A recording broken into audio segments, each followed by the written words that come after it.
Survivor Specialist Phil and Alexa are back with the third episode of our classic Survivor series. Tonight, we are talking You Call Will Hall. I never realized the Keith and Al Tuck Tuck also took place in this episode. The episode best remembered for Kelly Wentworth, absolutely devastating Andrew Savage, his family, and his friends and fan base, all in one fell swoop.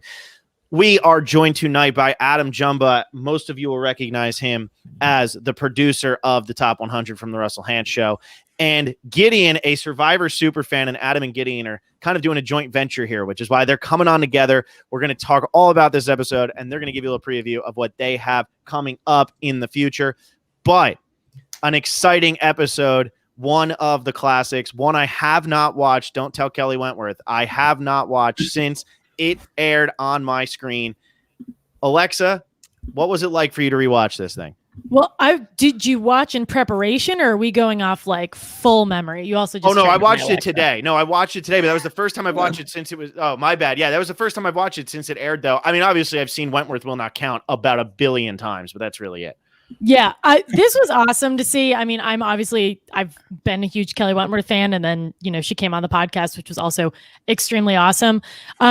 This one's great because this is an episode where there's no viewer blindside. Like, exactly what's going to happen. But as Phil and I've talked about with the past 2 Classic Survivor episodes, that's what makes it so good. What's the anticipation isn't, is it going to be Kelly who goes home, or is it going to be Sierra who goes home? It's who are they going to hit? And even as they're still reading her name, and Jeff is like, he's so deliberate. I also forget if it's will not count. Everyone's will not count. Does not count. It is will not count. I think I messed it up on our previous podcast. The entire time you're just like, who is she going to get? And they cut to every single player and they're like, is it going to be me? And it's Savage.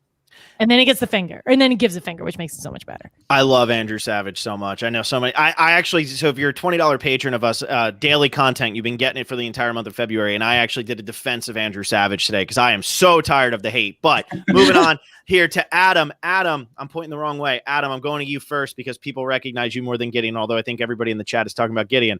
Adam, what do you have here watching this episode again? How'd you feel? Still as exciting? Yeah, it was cool. And I think the interesting thing about this episode in particular is, compared to the episodes I assume you guys are going to be covering for the rest of this series, as well as the first 2, this episode isn't like from start to finish just a killer episode. It's pretty average Survivor for 90% of it. It's not a bad episode. The Wigglesworth Redemption Challenge is pretty cool. But it's weird because it's really only known for like the last 5-6 minutes of the episode, as opposed to the coach one, which is just from start to finish, just cinema, really. So it's interesting to be covering this episode in particular, for sure. Yeah, and I think that's what's interesting about Survivor is the newer episodes, the newer school episodes in general. Most of them are remembered for what happens in the last 5-10 minutes. In old school classic Survivor, it really is the entire episode, whether it be the twist from Survivor Africa, even Mike Scoopin falling in the fire. That whole episode is pretty amazing. And then he falls in, and that's like a solid 15 minutes of that episode. So much of new school, though, is just the last 5 minutes.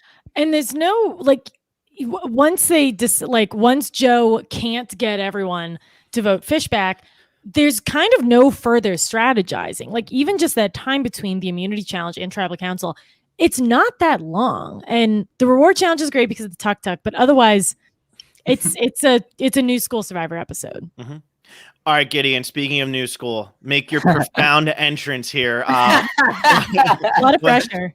No pressure. What's your take? Because I'm pretty sure everybody who's listening, who's watching this, has no idea what your take is at all on anything Survivor related unless they closely follow you. So yeah, they just know I like Survivor. But my take on the episode, watching it back, I mean, yeah, it starts out as just your basic early post-merge episode that has Joe in it, which is, it starts out, when are we going to take out Joe? When is he going to freaking lose an immunity challenge? And then it turns out that he doesn't. So then the strategizing has to start. But like Alexa said, not a lot of strategizing goes on. They think about Fishback. Savage wants to work his little lawyer magic and try to get Fishback out because he wants to protect his boy Joe for some reason. I know they're close, but I don't know if I would keep Joe around that long. But but yeah, tries to work the Lori Magic, doesn't work. Then it's pretty much just who are they going to take out? They go for Wentworth. I guess they're going for Wentworth because she's the bigger threat more than Sierra. I mean, would you guys say that? Absolutely. I think they were terrified of Wentworth. Exactly. I would be too.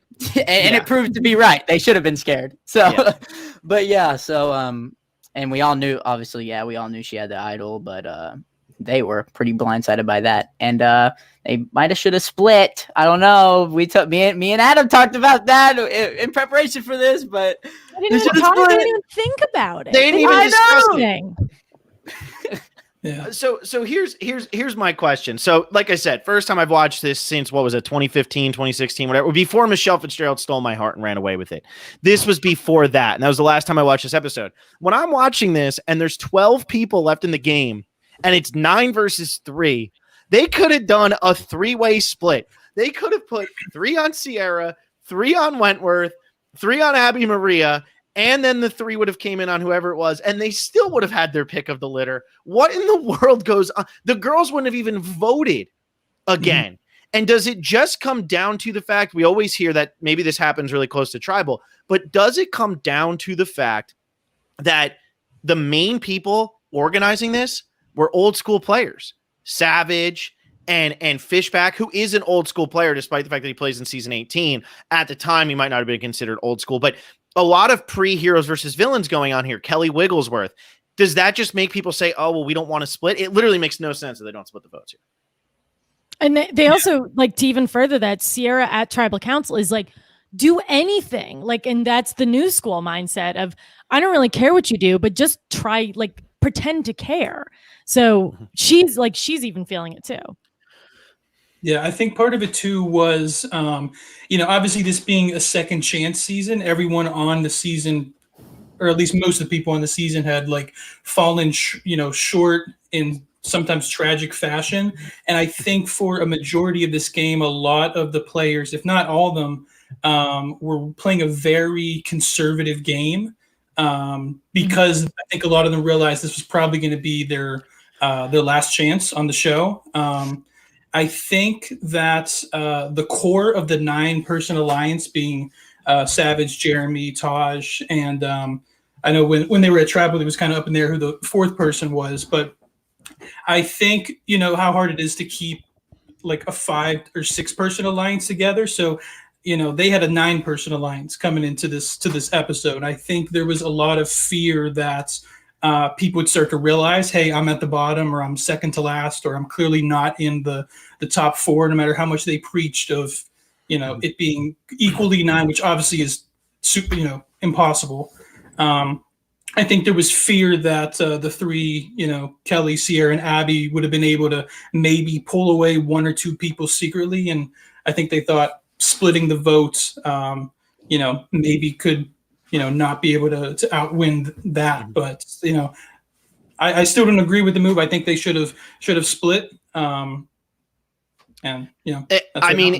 It's really crazy to me. I mean, watching this, I was just trying to wrap my mind around the logic, and I was like, okay, even if they were able to pull Joe over, it's still 8-4. So split it 4-4-4. Even if they pull somebody else, well, then split it 5-4-2. Like, do whatever you have to do. Even if you do 6-4-2, like, just make sure that it's more than 3 or tied with 3. Yeah. Do a 6-3-3 split and hope that the 3 people actually stick with what they said they were going to do. It was crazy to me. And I do end up feeling bad for Savage in this moment. And Alexa, I want to turn that to you because I know that might make you go like, what are you talking about? But only watching this one episode and not really remembering everything that happens before this, he's the one who says we should get rid of Fishback. We should do it. We should get rid of him. He's going to blow up our game. We don't need to get rid of the girls. And it's everybody else who's like, no, we stick to this. And Savage goes with it and he ends up going home. Yeah, and I'm not anti-Savage at all. I mean, I think that to your point, he's someone who I think probably didn't expect to get to play again, and he actually got to come back. And for the way that he goes out is so like catastrophic, and I feel like he gets a lot of flack, and people always point to the conversation that he has about his wife. But for what it's worth, he's saying amazing things about his wife. Like he's showcasing that he's a good guy, and him getting completely blindsided. Like the situation is awesome. The moment is awesome. Yeah. Sucks for him. And again, the middle finger is hilarious. Like that only made his exit so much better. And I'll turn this over because I have my take, but quick round the horn here. I feel like I'm Tony Reale. Yeah, you really. But quick round the horn. Was the middle finger warranted, Gideon? Yeah, Abby Maria, she did make a remark. Adam? 100%. Alexa? It's always funnier when they do something. Okay. See, in the moment, I feel like when this aired live, if you go back and watch mine and Will's recap when this happened, I feel like people were very anti the middle finger. What I forget is that he was halfway down the thing. His torch had been snuffed and he was gone. And Abby Maria tried to get that last word in. Now, if she says that to him as he's walking by, kind of like what Sandra does to Tony in Game Changers, the finger might not be warranted. But the buff or the torch is snuffed. He is walking away and she tries to get her last word in. It's an amazing moment. It gives like a capital F to the FU that just happened in this episode. And I absolutely love it. It's just both of like she was so unnecessarily petty and he was so petty back. And it's perfect. It's exactly what you want. And Wentworth, like she didn't have to say anything. Well, and I feel like what's interesting is we're 11 and a half minutes into this episode and we've talked about Kelly Wentworth very little. And I want to get to that in a second, but I want to turn this to Gideon because Gideon is young and I will not give away his age, but he is young. I think I'm pointing in the right direction. See, I'm pointing in the right direction for me, but so Gideon's younger, did not watch Andrew Savage get voted out the first time live, but has seen Andrew Savage in this season get voted out live. Oh yeah. The first time, no, not Coral Islands, but in this one. I watched that one. Now I'm not that young. But how do you feel about the two ways that Andrew Savage goes out? Because we'll turn this to Wentworth, but for those Savage fans, the way that he goes out here and the way he goes out in the first season, I mean, what is with this guy?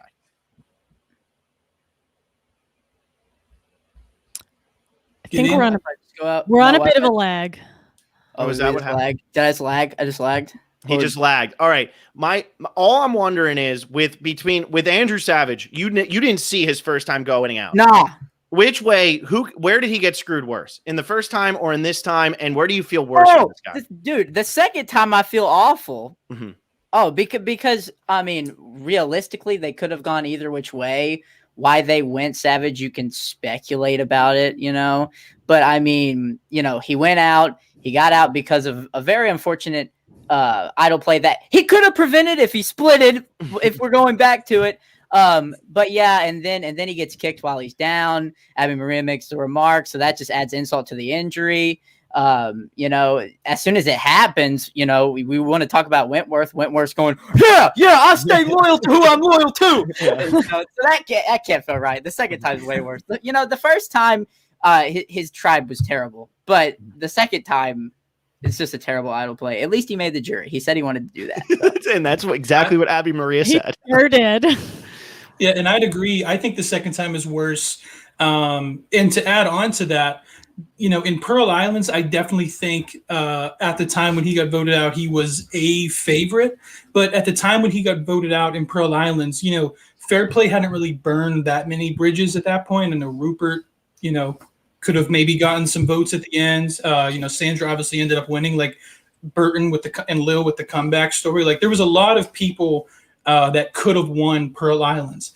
But at the time when the idol gets played in Cambodia, I really think Savage was one of, if not the favorite at the time to win. He really hadn't burned any bridges. He was playing a smart game. They hadn't really gotten to the immunity part of it, but he was contributing and doing well in challenges and around camp. I think a lot of people liked him. I think he was just in a really good position. And I think he knew that, when he was, when it was his name read. There was a cool moment in the episode that I don't think the editors maybe had enough angles to pick up on, but Savage had told me yesterday, because I reached out to him, and he said as soon as Wentworth played her idol, everyone kind of looked around, and the person he looked to right away was Jeremy. And again, I don't think the cameras maybe weren't able to pick it up, but him and Jeremy, who were at two opposite ends, kind of whispered to each other at the same time. I think he said it was almost the exact same words, like, dude, I can't believe you're going home. So I think Savage just didn't realize at the time how big of a target there was on his back, how much, everyone else kind of saw him as a leader or a favorite to win. So I totally agree that I think Cambodia was the tougher send-off for him. So he's had it bad. He's had a bad run. I'm thinking the Pearl Islands one is worse. And to me, like, obviously only he would know that. I feel like it was more shocking. The Cambodia exit was more shocking, but he went home via somebody who was voted out. First, he went home from a very devastating idol play, which is probably in the moment worse, but Wentworth had she was a fair player, and not to say that Lil and the Outcasts were not a fair player, but it's just a part of the game that's so and I would hate that more. I wouldn't love being voted out 10-0 with an idol, by an idol, but at least that's an iconic moment. The way he goes out in Pearl Islands, it's just, it wouldn't have happened. It kind of leaves a bad taste in your mouth, because it's like, well, that was a show twist, that had never been seen before. And then the person who, Savage is such a charismatic character. He's a leader. He's likable. I mean, a real person that has a chance to win on the show. I think even if he went back again, I mean, obviously he'd be a big threat, but he is a charismatic and likable person. But I mean, a twist like that, I can totally understand how, you don't want. Yeah, if I was Savage, I'd be fuming. And to all the Wentworth stands, don't worry, it's coming, because we're going to talk about it. But I just want to throw one last thing in here for Savage, and it's going to piss off so many people. He plays the game almost identical to how Boston Rob plays the game, which is, come hang out with me. I'm going to lead you, and you're going to need me until the very, very end of this game. That's how he plays. And that's what he tries to do. He gets the people who he's really close with, and how can he use them? Now, the difference is Boston Rob kind of used people who he could manipulate, whether it be Big Tom Buchanan or if it's Philip Shepard. But that's how Savage plays the game. Savage is trying to be the leader. And I will say both of these suck, because Andrew Savage could have won both seasons had the twist not happened in Pearl Islands, because he had battled back, and we saw what happened with Chewy Gone just 2 seasons earlier, even though nobody wants to admit what happened with Chigan. And then in Cambodia, if this idol play doesn't happen, or if they end up playing, or they split the vote, Andrew Savage, like Adam said, he actually was in a good position to win. Now, as an audience, he didn't seem maybe like he was in a good position to win if you were really watching the edit. But in terms of where he was positioned in that game, he had a very similar strategy to Jeremy, which was meat shield, keep around all the strong people. I'm going to get to the end with the strong people, and I'm going to say, hey, I was the strongest one out of all of them. It was a good strategy. But he runs into a brick wall, which is New School Survivor this second time, and it's Kelly Wentworth proving her worth in this season, because up until this point, everybody was still into her and was liking her and starting to like her more. But in San Juan del Sur, she had really done nothing, and this was the defining Kelly Wentworth moment. Unfortunately for Savage, he's a part of the wrong side of two of the most iconic moments that are talked about all the time in Survivor history. So absolutely. All right. So Kelly Wentworth, let's talk about her, because we didn't do it. We haven't done it almost for 20 minutes, and we gotta keep the people waiting. We got to get them in here. But Kelly Wentworth really is shown as the leader of this witches coven, if you want to call it that, because it is kind of the alliance, but Cass is gone, whatever. And it's not shown as Sierra. Sierra's kind of like the sidekick, which coming into the season, you would have totally expected it to be the opposite. Right. Now, Wentworth makes the idol play. She is the one who goes further in this game. But what do we think about just the way this episode was edited? Because a lot of what was going on was Wentworth, Joe, Steven, Savage, Jeremy, and then there's really no idol talk. Alexa, that's 2 episodes in a row. Pretty much no idol talk. Feels great. What do we think about the way that goes down with Kelly? Yeah, I think it's great that there's no idol talk. And again, because I had only watched this episode standalone, for this one podcast, I forgot where she got the idol. No one was really talking about it. And again, as we've been mentioning, this group is kind of half old school, half new school. And there's no talk of splitting votes. There's no talk of do we think Kelly would have an idol? And they're not even saying, no, she would never. Like it's just not even a part of the conversation. And I think had they said that, it would have been shown, but that's never even brought up in the pre-tribal council back and forth. It's just can we try something different? Okay, we won't flip on ourselves. So we'll just pick Wentworth or Sierra. And I don't think Abby is someone who they were going to end up voting out. You see Sierra doing like a lot of the wheeling and dealing. It's really just both her and Wentworth. But again, idol conversation is just not mentioned. And it's really refreshing considering that this is one of the most new school seasons ever. Absolutely. And with this idol play, you have to think one of the most iconic idol plays in the history of the show. And the idol is barely talked about in the episode. Mm-hmm. And getting into that conversation of how was this for the show overall? It's only 9 seasons old, 10 seasons old, whatever it is. We're coming up on season 41. How does this impact the show overall? It's like they forgot that you could have exciting idol plays without talking about it for 35 of the 43-minute episode. And this was, I feel like, and I'd have to watch it from 31, 32, 33, but this feels like one of the last times that an idol play happened where it wasn't the focal point of the episode, where the strategy and the characters still were the focal point. Yeah. Go ahead, Adam.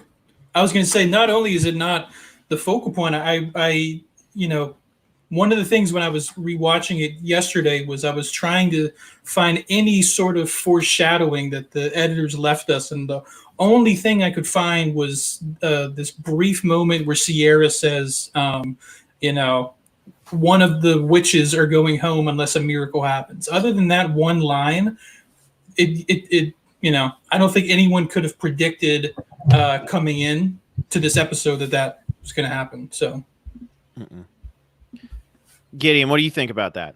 How Wentworth plays with an idol is how I would ideally see a survivor play with an idol. That's keeping it as low-key as possible, not telling anyone ever, and keeping it a secret up until you have to play it. Now, I like delving into strategy a lot with Survivor, and I know it might be an unpopular opinion, but Survivor needs to be played vote to vote, while keeping the future into consideration. Way too many people go home with one, or if you're James, or who is she in 39? Kelly with 2 idols. Way too many people go home thinking too far into the future. She knew she was threatened. She needed to play the idol. She had it. She kept it low key. In my opinion, that episode was the perfect example in textbook of how you play with an idol in your pocket. That's a great point that you just made, because she didn't give it to anybody. She didn't tell anybody. She wasn't double crossing anyone. It was so simple. And again, I think players have tried to get a little fancy, and we've seen with with these expiration idols where I feel like that's kind of the purpose of the expiration idols, to make them play a little crazy. But it was so satisfying that she was supposed to go home. She negated every single person who voted for her, and there was no split. It was clean, and we really don't get those. Yeah, and what Gideon just said there too, in regards to looking too far into the future, Kelly Wentworth plays this at Final 12. She makes it to 4th place. How many individual immunities does Kelly Wentworth win on this season? I honestly don't know the answer to, but if anybody knows it off the top of their head. 2? Okay. I feel like it's 2. It's not many. But she makes it all the way from 12 to 4, playing an idol at 12, and doesn't play another idol. So that just shows how much can change over time and how impactful this was. But I think what players don't do anymore that Wentworth did so beautifully on this season, and what people used to do so beautifully in these old seasons, is they don't keep the idols to themselves. They're like, oh, I'm going to do this, and it's going to allow me to gain trust. It never works that way. And why does Kelly Wentworth go home on Edge of Extinction? Because she tells War Dog. And War Dog somehow catches wind of it. And War Dog says, well, I want to get rid of Kelly before she has the chance to do anything to me. And what happens? Kelly Wentworth goes home with an idol in her pocket after one of the most masterful idol plays of all time, because she kept it to herself. And I think that's something that has just gotten kind of lost as Survivor history has gone on. Yes, there was a time when people just kept it to themselves, and that's why Sierra and Abby, I don't think Abby actually has a confession in this episode, but that's why Sierra and stuff, they're not talking about it because nobody actually knows it's there except for Kelly Wentworth. Mm-hmm. So That's how I feel about that. But and I think part of it, I think, part of it too is I think she found it if it wasn't the very first episode, it was the second episode, but she found it super early on, and kind of at that time when people were like shelter building, worrying about food, kind of learning like the geography of camp. She kind of got a little bit lucky in that she found it super early on, and didn't have to worry about like someone catching her. Probably was able to find a good hiding spot. So I think she benefited with how early she found it. And if you kind of look in the episode, and Kelly told me this as well, she plays it pretty laid back, as as the day goes on. After, yes, someone said first episode in the chat. Yeah, she kind of plays laid back as the day goes on, which kind of going back to Gideon's point, she kind of plays a textbook idol play. Like she probably knows she's going to play it, so instead of acting all hectic and then telling people she has it, she kind of, I think she's doing laundry at one point, and she's just like, hey, who's going home tonight, like kind of lackadaisically talking strategy, which is so not who Wentworth is. So she played it very well. It was definitely a well played move and time move. And I think what helps her on this season, and this is what one of my main issues with all-star seasons is that there was no expectation from the rest of the cast about Kelly Wentworth's skill. Mm-hmm. Nobody really got to see her play on San Juan del Sur. When you watch San Juan del Sur, she goes out at 15th or 14th, something around there. I think it was 14th, and then Dale is 13. But whatever it is, she goes out around 14, and she has, I think, 6 confessionals or 8 confessionals the entire season. And she has, I think, less than 1 confessional per episode, which is crazy because now we know her as 3-time player, arguably the most popular player from the 30s, at probably between her and Aubrey for the most popular female player from the 30s. And she was nothing after season 29. So I think that does help her coming into this, because people are like, she was pre-merged. Like, who cares? Like, we don't need to worry about her. I mean, it was also funny to me when I think it was Joe and Savage, or maybe it was Savage and Jeremy, talking about useless people like Sierra. And that just killed me, because I'm like, Sierra just ran circles in Blood versus Water, and she could run circles again. Like, that's not a useless player. Maybe not going to go build the shelter, but definitely not a useless player. So I think that did help her, because people were underestimating the fact that like she had any game. Because really, unless she became very popular on social media like she did, going on Survivor Talk with D&D and going on and being very out there in the open, she never comes back and plays again. But nobody really expected anything from her. And I think she was able to use that to her favor in this episode for sure. Mm-hmm. I really like the point that you made earlier, Phil, about how this one move kind of helped her last so long. Because I think watching the show, when people have idols and advantages early on, I think a lot of people are worried, especially when that person is at the bottom, the way that Wentworth was in Cambodia. I think a lot of fans are in this mindset where, like, if she plays it today, even if saved, she's just going to be a target again the next day. Or if she somehow makes it the next day, she'll be a target at the next vote. But like, this just goes to show, like, whatever you can do to give yourself one more day could lead to potentially you winning. I mean, really, if she had won the final immunity challenge, I know she I think she might have been the first out, but I think she realized that you could tell on her face, if she had won that challenge, I think they would have knocked off Jeremy, and I think she might have won. So, that idol play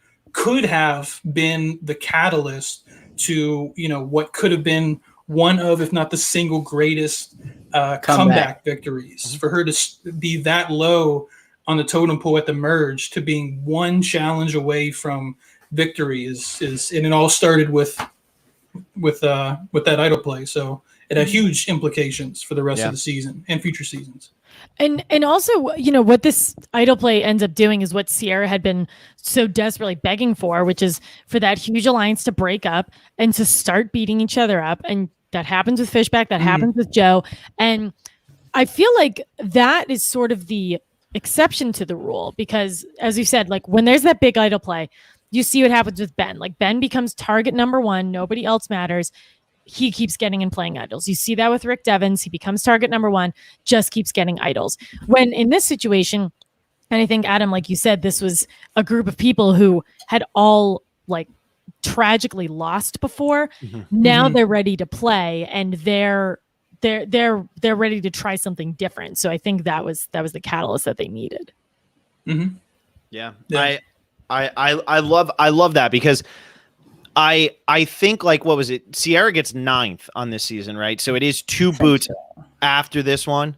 And then finally one of the others go home. And because then I think Wigglesworth is right after that. But you just have to find that way. I mean, it all goes back to what I think is one of the most textbook games of Survivor in the history of the show, which is Chris Doherty. When you go back and watch Chris Doherty, his whole strategy was just got to make it one more day. Just got Sandra Diaz Twine in Pearl Islands. Just got to make it one more day. Go ahead. See you, Rupert. Sucks to be you, but now I'm at Final 7 and I can just go dump shit out and do crazy stuff.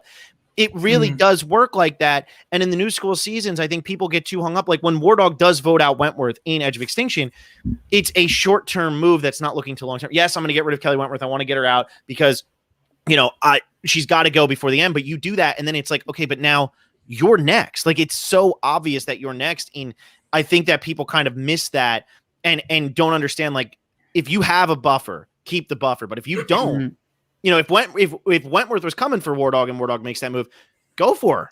Cut her off. You have to do it. And I think that's what this episode really does prove, which is funny because as popular as it is, I feel like it's almost never taken effect in the seasons that follow. I feel like it almost never comes back to be like, who else does this?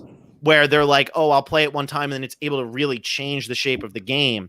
Because like you said, Ben had to keep finding him. Rick Devens had to keep finding him. Like, it's totally different style. There was nobody who played this way. I mean, you look at New School Survivor and you just see so many cases of people overthinking and getting paranoid. Prime example is the Brains tribe from the first Brains Brawn Beauty. At the beginning, they're like, oh, he could be a threat post-merge, so let's get him out now. I mean, so many, things could have gone right, and they just kept on overthinking. And that's the definition of, not the definition, but it's a fault in New School Survivor, which is playing vote to vote is very underrated and arguably probably the best strategy you can use in Survivor to this day. Yeah. And so we talk about this vote to vote thing. We see it sometimes here and there, but like this was really the season of the vote to vote. Why do we think that didn't really catch on? Why do we think that it still went back to people being like, no, I'm aligned with you, and that's who I will stick with? I mean, 38's a great example, Kama versus, Lesu. Like, it just goes down the line. So, Alexa, what do you think with that? I think it goes back to there's safety in numbers. And as much as we've seen vote to vote work, I'm sure in the moment it's really intimidating to not have a game plan and to not have an automatic, like, 3 people who are always going to vote for you. But I think the way that Survivor is played now is people change their mind minute by minute. So it doesn't seem as natural for the Kamas and for the for like the dominant alliances to just dominate. That just doesn't really happen anymore. And we saw that with the Kamas because they ended up voting out 2 of their own as soon as they had the opportunity. So I think it's just a matter of it's comfortable and it feels good to have guaranteed votes than to like constantly be scrambling at all times. I mean, what's interesting is that in this season, even though it is the voting blocks and it's going one episode, one person week to week, whatever you want to call it, it still ends up where the final 3 is 3 members of this dominant alliance. 2 of the people Sierra names when she says there's 4 of them, and then there ends up being 5 that she lists. 2 of those people make the final 3. The other one being Spencer, who isn't mentioned but becomes such a goat as the season goes on. It's kind of it's funny because that happens week to week, and it still ends up being the major alliance. And then you look at a season like Edge of Extinction, which again hard because Chris comes back, but it doesn't feel week to week, and the dominant alliance ends up screwing themselves over so much. So it's funny how, like, I would almost say second chances is if you're going out to play season 41, watch second chances, because that's how you should play it. You should play it like second chances, maybe a little bit of Millennial versus Gen X, but I think going to rocks at any point in Survivor is stupid, especially since the team that comes out on top of the rock draw ends up sending somebody home the next week. I think it just doesn't make sense to do that. So, Yeah, I mean, I think you just have to look out for numero uno the entire time. Don't watch Game Changers because JT goes out there and pretty much votes himself off because he knows that he's in danger, but thinks he can just get a little bit further with an idol, and he wants to play to win. Well, what's interesting about the dismantling of the majority alliance in this season compared to other seasons is usually when an alliance that's so, or at least appears to be so tight, like in Redemption Islands, like falls apart. It's usually because, and when I say Redemption Island, I don't mean Rob's tribe, the other tribe, Zapatera. Yeah. It usually falls apart because someone in that alliance realizes they're at the bottom and makes a move to get to the top, or someone in the minority alliance finds a crack. Like it always kind of works its way like from the bottom and works its way in to split up the majority alliance. But that didn't happen in this episode. All 9 of the alliance ended up sticking alliance strong, even though it didn't seem like they were isolating the Witches Coven too much. I mean, like Joe was still hanging out with them. I think Fishback was still hanging out with them at one point. Everyone was still getting along. It's just something that someone in that the minority alliance did is what caused the majority alliance to crack. And from that point on, I mean, obviously someone from that majority alliance ended up winning, but it's just interesting how in this season, they managed to stick strong, and it still didn't work. Yeah, that's a good point. All right, so what do we think about this episode and how it has impacted Survivor in the future? So what we have seen since, how production has handled things, how editing has changed, how players have played differently. Like, do we think that this episode ultimately, while it's a classic, no doubt about it. I mean, we didn't even talk about You Call Will Hall with Keith riding the tuk-tuk, probably the best moment of the season. Didn't even talk about it, but it's a classic episode. How do we feel about, though, how it has pushed Survivor forward and how it stands up now watching it years later? Who wants I think to this take is that what one? I think this is exactly what Survivor wants. Like when they created the immunity idol in it was Guatemala, right? The first season. When they created the immunity idol, I think this is exactly what they had in mind, that someone was going to play it, and the audience didn't know for sure all those votes were going to go to that person, and then just one by one, Jeff was just going to say, does not count, and they've been waiting. I know a mini version of that moment has happened with Yao Man in Fiji, and even Penner in Philippines, and I guess the Parvati double idol play are kind of like smaller versions. But to the extent of Wentworth's, where an entire majority alliance of 9 people throws every single vote on one person, and then one by one they all get negated, I just feel like they've been waiting for 20 seasons for that moment to happen. And when it finally happened, we've now seen it happen, not quite to that level, but, with, Christian negating all the votes and David and Goliath. Ben did it a couple times. It's kind of, back and forth on if it had a positive impact, because, I feel like as far as idols go, it's exciting, but when people started going all in the show, at least pre-merge, seemed to be all about idols. Where's the idols? Who has idols? Are we going to play idols? I feel like they threw in all these extra advantages to sort of distract. So I think it helped and didn't help at the same time. Yeah, that's a good point about this is what they were looking for, because with Terry and with Yule's idol, it was always the threat of the idol, and kind of the same thing like with Tony and Cagayan too. It's people are afraid of the threat of the idol, and it's idols are. I would love to see the stats on this, like idols that are owned versus idols that are actually played correctly. I feel like not many idols are actually played that correctly, and this one, like you said, Adam, just it's simple. It hits the nail on the head. Obviously, it worked for like Gary Hogaboom, who was the first person to find it. It's just, that's just not as exciting as like Kelly, like pumping, like getting really into it, having like negating all those votes. So I don't know. I don't necessarily think that it like significantly altered Survivor, because I think they got what they wanted, fans got what they wanted, and players want to emulate that. It's just really, I guess maybe what it changed is that like you're never going to get a huge majority alliance to pummel all their votes into one person. True. Showed the importance of the safe split. Yeah. Absolutely. So what do you think, Gideon? How does this impact based on what Alexa and Adam and the question posed? Obviously there's not, a huge impact because people didn't listen to playing the Wentworth strategy, playing vote to vote and using your idols correctly and on time when you feel even slightly threatened to play your idol, because we saw even more people do it later on, which they shouldn't have. But really for me, what I see is, showing the importance of splitting when you can and when it's safe, because there's safe splits that you can do and it's okay and it can be guaranteed, and they should have done that. But other than that, it's an iconic moment. Did it shape Survivor history? It was an iconic moment. Yeah. Mm-hmm. Yeah. I think I always go back though, when Survivor has something that really, really works, when they nail it, I feel like the producers always want to replicate it, which you should want to replicate. That's how Survivor season 2 was born, was because they wanted to replicate season 1. And that's why the show kept evolving. But I always worry that like with a moment like this, much like with Parvati's idol plays and with, Coach's episode and how that led to Russell, and Parvati's idols play, how that led to, idols just galore.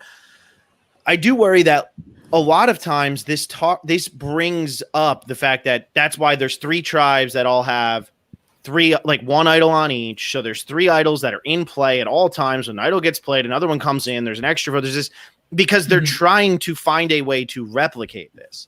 And sometimes it works. Sometimes they have these epic ideas like Ty and Scott Pollard. That moment is amazing when Ty doesn't give him the idol. But then they try to do it again with, we need somebody else to know about this. We need somebody else. And it doesn't work really. It doesn't really ever come to fruition. And I think that that's something that happens here, where there has not been an idol play like Kelly's since, even though there's been plenty of opportunities for it to happen. And 90% of episodes just talk about idols. And so we think it should happen so much more, and yet it doesn't. And I do think a lot of that stems from, you have to think, this moment made a star out of Kelly Wentworth. Like, this made her who she is. This made her like the icon in Survivor history because of this idol play. She was nothing before it, and her Edge of Extinction game isn't that impressive. And so this is the moment that people go back to when they talk about how she's one of their favorite players and things like that. And it's like Kelly, that girl from San Juan del Sur, that like her, like it's mind blowing. And it's funny because we haven't seen it since, and nobody's been able to replace Kelly almost because of it. It feels like because of it. That's true. I think what this does for Survivor history is that it's one moment that can create someone. I think like that happened with Eric Reichenbach. I think you think about other legends like James, Amanda, Parvati, like Colby, they didn't have one moment. They were just consistently great. Kelly Wentworth had this huge explosion, and it didn't slow down. Yeah, it didn't slow down. And there has not been anybody, male or female, who's been able to replicate this. Maybe Rick Devens, but Rick Devens was kind of piggybacking off of what happened with Ben, which was actually unpopular, and then Survivor kept riding with it. And that's kind of what Rick Devens was piggybacking off of. So I don't know. It's always interesting. Now, this is the newest episode we're going to cover. This is the newest episode we've covered so far. And it's going to be the newest one in the series. It's interesting to see how even 5 years later, it feels like it's been so impactful on the game. And while there's great things that have come from it, it might not completely change the way Survivor has gone. And it might not completely change the way the game is played, because I don't think it has. But there has definitely been both positive and negative that have come from this moment and from this episode in general. I think from Cambodia on, it's like obviously you're still gonna have seasons with your recruits, but I feel like we're kind of officially locked in on like the era of the super fans, where at least half of the people that make it on the show are either super fans or have like an excellent knowledge of the show. So I think they, going off of what Alexa said, I think they kind of want to replicate the moment that Kelly had, if not for it being a good move, just to be remembered as someone who has such an iconic move. Like you said, Kelly doesn't really have that many great moments across her Survivor career, but she's still regarded as one of the greatest female players to never win, for sure, to never win in the 30s, and rightfully so. I mean, she's a great player, but yeah. Go ahead. Oh, I think Gideon was just agreeing. No, that's totally fine. But Gideon, what do you think about what Kelly Wentworth pulled off? Do you think that's impacted the way people have played the game in terms of trying to become the next Kelly Wentworth, trying to make the next shocking move to beat this record of do not counts? Like, do you think that it's shaped the way people have played or not really? I mean, I definitely think that Wentworth has inspired a lot of people to be that strong, super into it, female player that we all think of, and when I think of that, I think of Kelly Wentworth. I mean, she played her heart out that whole time. I mean, she clawed and scratched her way up there. And, so yeah, I think she's definitely inspired Survivor players to be, I would want to say, more aggressive and more into it. So yeah, I would definitely think that she inspired people. Mm-hmm. Yeah. And I think it has. I mean, I'm trying to think of an example, but I'm having a hard time because maybe it hasn't happened, and maybe I'm just assuming that it will happen. I think people are trying. But in terms of like people playing, like I think War Dog, I mean, I always go back to War Dog, and I don't mean to pick on him, but it's with that moment with Kelly, it really does feel like with what Kelly did here, you do get those players who maybe don't make the best move because they're trying to make the flashy move that's going to get them remembered. Kelly's move was the right move, and it was a flashy move. Yeah, it's flashy because of the outcome, but who wouldn't play the idol? Absolutely. That's the thing. It's like the move isn't flashy. Like the moment is flashy, but you guys are right. Like she was gonna go home, so she played an idol. It's just other people try to get creative and try to get fancy by giving idols to people and like doing minority splits and all that. It just the moment was flashy. And again, that's not something that production created. If Joe comes up to me and says, we're probably going to vote out one of you three, I'm playing my idol. Yeah. That's what you're supposed to do. Yeah, and while, again, the outcome is what's flashy, I think you said that perfectly, and not necessarily what's going on. I do think people, though, who come out to play, who are super fans of the show or who have just binge-watched a bunch of seasons and were told, watch Second Chances, I think they miss that you don't have to go for the flash, you just have to make the right move. Like in David vs. Goliath, when Carl and Nick and Davey make that move happen, and that happens, that's flashy. It seems flashy, but it's the right move.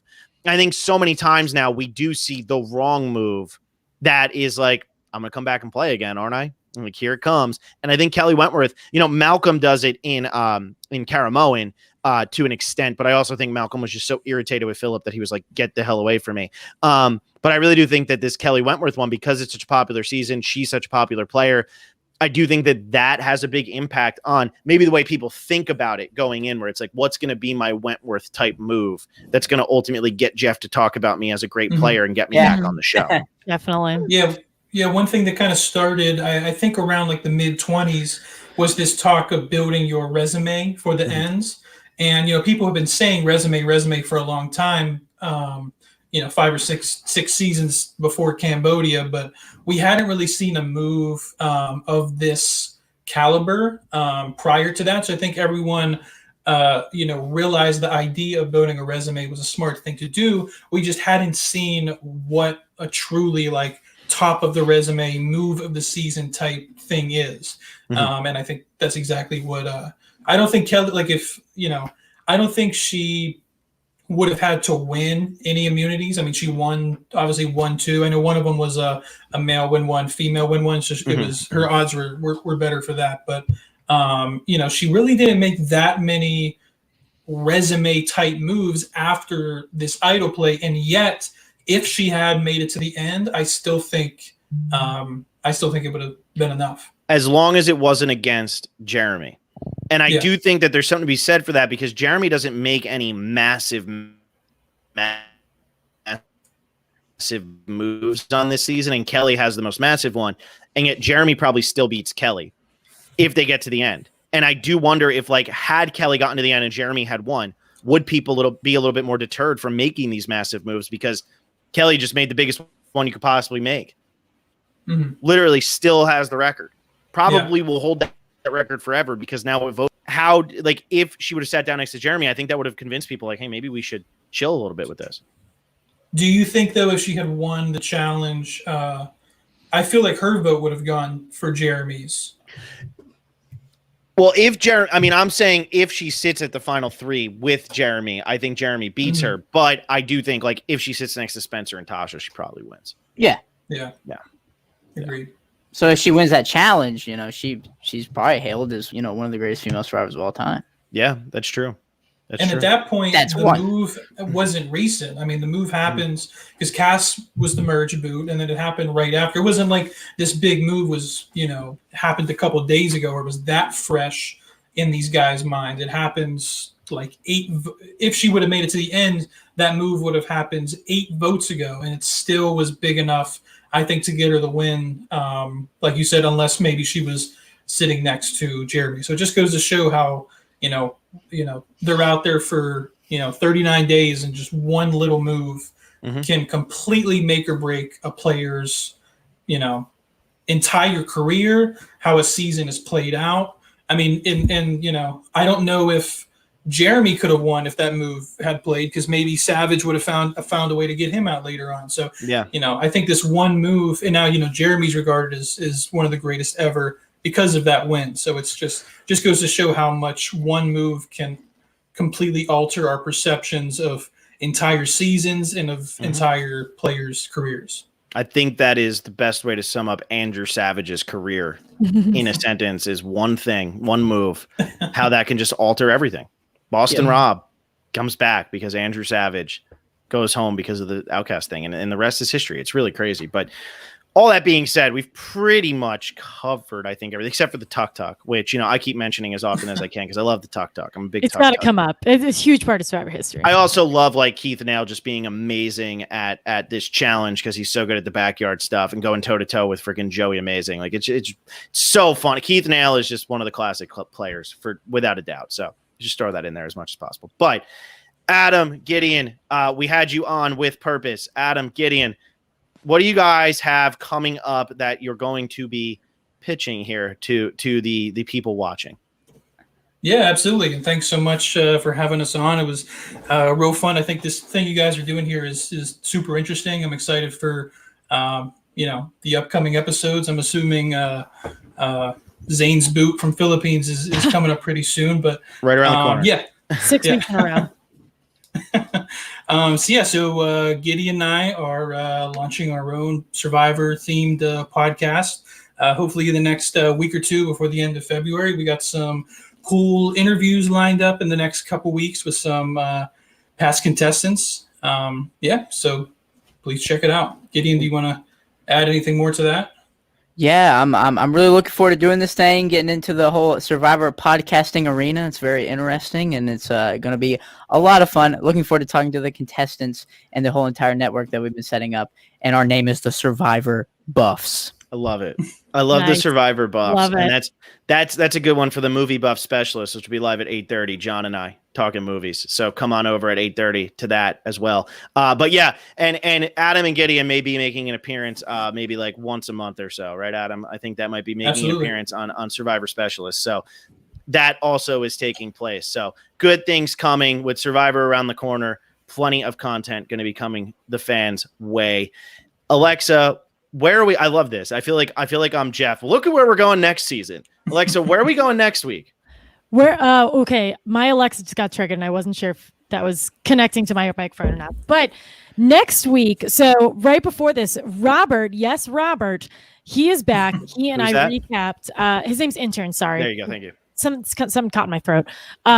We are recapping South African Survivor Season 6, which is based in the Philippines. It overwhelmingly won the majority of the vote of which international season we should we should recap. So we recapped the premiere this week. We are going to do it again next week. I am busy on Monday. We are normally doing it on Mondays, but next week we're going to be doing it Tuesday at 6 p.m. So we're going to have another really, really big Tuesday for you guys next week. But next week we are going way, way back old school. Phil and I are going to be recapping an episode called The Twist, which is the fifth episode of Survivor Africa, which featured the first ever tribe swap. So we are taking the complete opposite approach of what we took this week. So stay tuned for that. And as Phil mentioned, he and John are continuing the movie buff specialists, not to be We took both names. Not to be mistaken. Yeah, not to be mistaken for the Survivor buffs or the Survivor specialists. It's the movie buff specialist, and it's going to get us through the damn off season.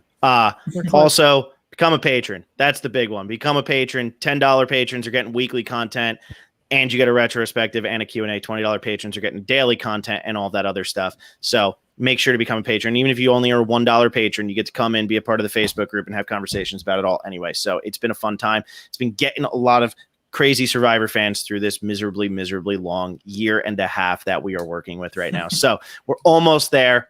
Good things happening on this 16th day of February. That's for sure. So, Alexa, did I miss anything? You sure didn't. Go to patreon.com/Survivor Specialist to get all of the fun things that Phil was just talking about. Adam and Gideon, thanks so much for coming on. This was a really great time. Thank you. Thanks for having us.